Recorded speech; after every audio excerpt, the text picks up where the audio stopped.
5 hal yang harus kamu lakuin kalau pengen buat bakso yang lemak. 1. Belilah daging atau ayam yang segar dan fresh, karena ini merupakan bahan utama pembuatan bakso ya guys. 2.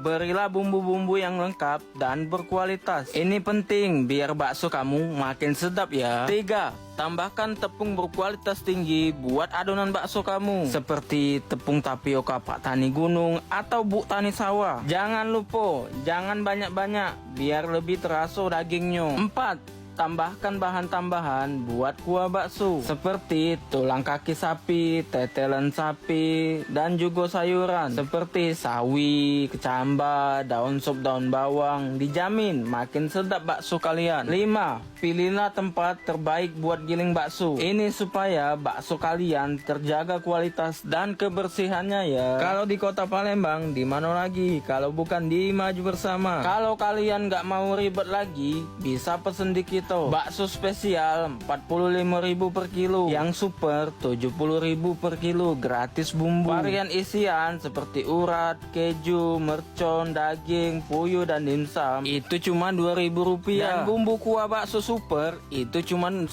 rupiah. Jadi gak bingung lagi kan buat bikin bakso? Follow akun ini biar dapat informasi selanjutnya.